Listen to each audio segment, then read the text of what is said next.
Hey folks, Nick here from Another BookTube channel, and today I'll be reviewing A Crown of Swords by Robert Jordan, the seventh book in the Wheel of Time series. This review is part of my reread of the series, so I encourage you to go back and please watch my previous reviews of the first six books if you just want to be caught up on how I felt about the series on this second read-through so far. And also, please be aware that while I will be avoiding major story spoilers for this book, I may reference spoilers from the previous books throughout this review. There is some debate amongst the Wheel of Time fandom about whether or not this book should be included as part of the slog, which is the generally accepted lull in the middle of the series in which a whole lot of nothing really happens. After this second reading of the text, my conclusion is that the results are inconclusive.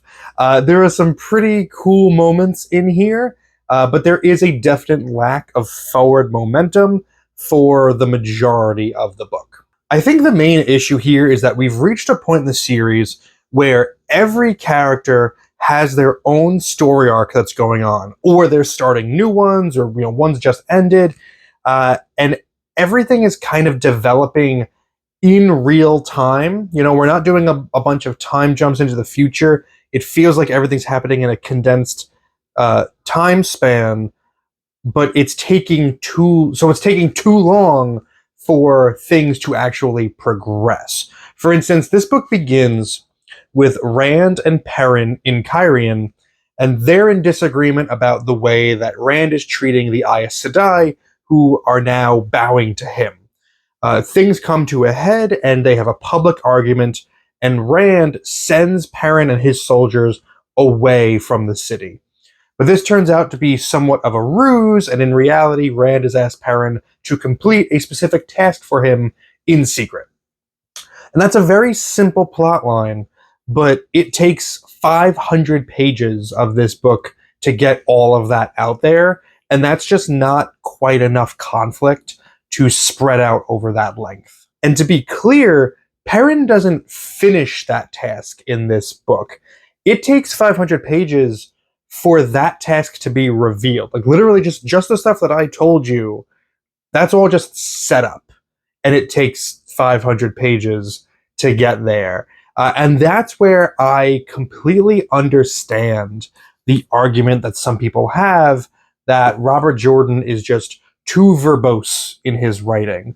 I don't mind, personally, when he stops to describe a scene in detail, as long as the overall plot is moving forward at a good pace. As long as each scene contributes to forward momentum, then I don't care how long that scene generally takes to explain, with some exceptions. The plot does slow down a little bit too much in A Crown of Swords, which I can see being annoying for a lot of readers. However, that's not to say that Jordan isn't doing good work with his characters in that time. While Perrin might not accomplish much of anything in this book, he still has some great scenes with both Rand and Faile that serve to better explain the headspace of each character and their personal conflicts with each other.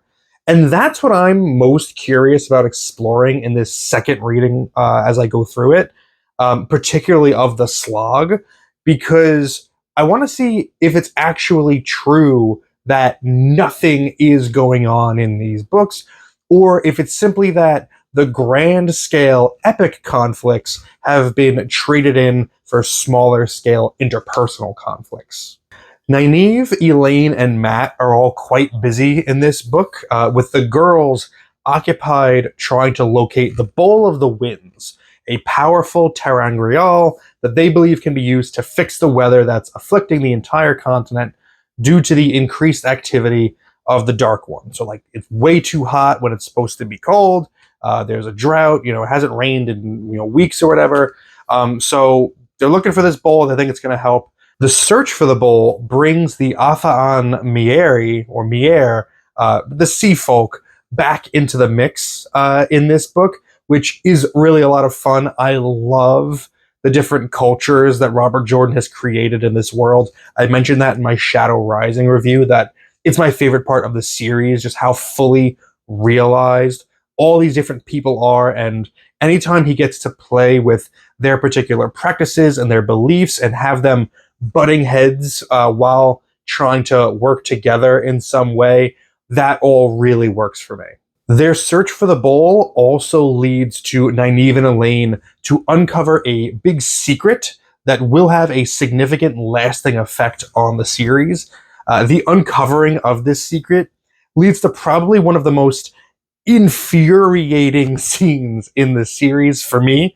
I remember the first time I read it, the character Rihanna, or Rihanna, making my blood just boil, because she was, like a lot of characters in this series, incredibly arrogant and just like completely unreasonable.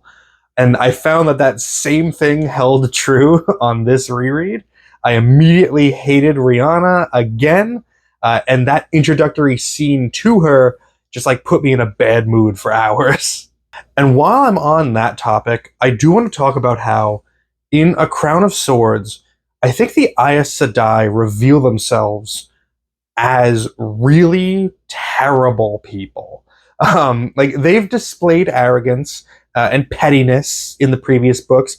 They've shown that they're capable of great treachery, you know, with the Black Aja and all that.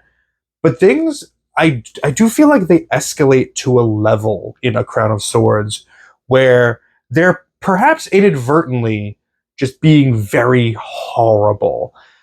In the Old Tongue, Aes Sedai translates to servant of all. And that is exactly the opposite of what any Aes Sedai in this series behaves as. They talk about allegiance to the White Tower, when in reality, they have only allegiance to themselves and whatever small clique of friends that they have cultivated within the tower. At one point, Elida mentions that she could only trust the women who still remain in the tower. But even then, she could only trust the Red Sisters.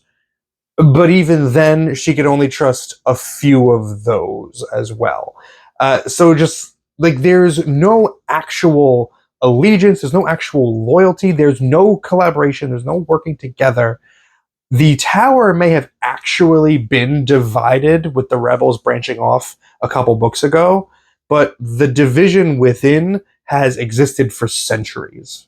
But the thing that really stood out to me to highlight that the Aes Sedai are power hungry and manipulative is what happens to Lan in this book. Lan has been absent from the series since Moiraine died in book 5. And he returns here in a scene where the Aes Sedai Morella brings him to Egwene, or brings Egwene to him, whatever. She's been keeping him stashed aside in secret.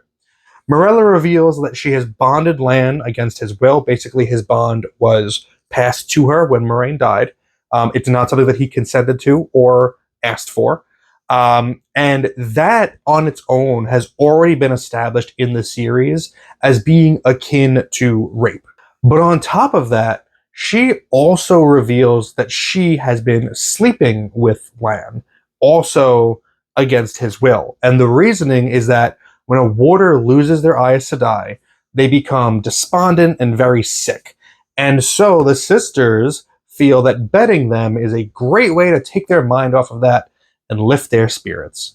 But all they're really doing is taking advantage of men at a time when they are supernaturally vulnerable. They are quite literally using their power to pressure them into sexual situations that they are otherwise that they otherwise would not consent to. As far as I'm concerned, Morella is one of the biggest villains of this series. This is also not the only instance of a woman in power forcing a man into her bed in this book. While Mat is helping Nynaeve and Elaine search for the Bowl of the Winds, the Queen of Altara, Tylin, takes a fancy to him and forces him into her bed at knife point. When Mat recollects the events to Elaine, she has to restrain herself from laughing in his face, Another reason that I'm not a huge fan of Elaine as a character. It also doesn't help that generally all of Matt's scenes are played for laughs. So rather than this being really seen as rape, it's portrayed as, haha, look at the funny womanizer character who's finally met his match. And while I feel that Jordan's treatment of Matt isn't quite tonally correct, I don't mind that the above scenes happened. It's actually pretty interesting to me to see in a series where women are generally much more powerful than men, that they are also subject to the same temptations to abuse that power as men tend to do in the real world. One thing I really love about the Wheel of Time is that it plays with gender roles in an interesting way, but it also acknowledges that when it comes to power, everyone is a liability, everyone is susceptible. There's another example in this book where Eamon Valda of the White Cloaks, a man, also uses his status with a certain character to force her into his bed. So it's not just one gender that's the problem, it's power in general.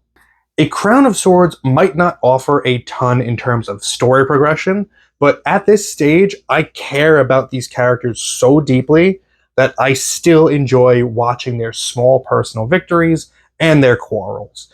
Nynaeve has a tremendous moment of growth in this book. It's one of my favorites in the series, and I just love her and Lan together. They're my favorite couple in the Wheel of Time. So like that whole dynamic, I love to see it, and I'm looking forward to reading more of it moving forward.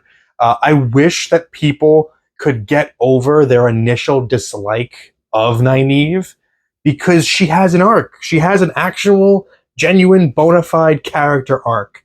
And that's what makes a character good, is that they change over time. So yes, she was a bit annoying, but like there's so much more to her. Like, just like Nynaeve. She's really good. So is A Crown of Swords part of the slog? Maybe.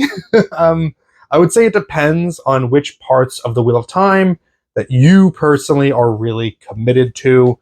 My arbitrary and subjective grade for A Crown of Swords by Robert Jordan is 7 out of 10. Do with that what you will. Let me know where A Crown of Swords ranks in your ranking of the Wheel of Time. Let me know your thoughts about it in the comments below.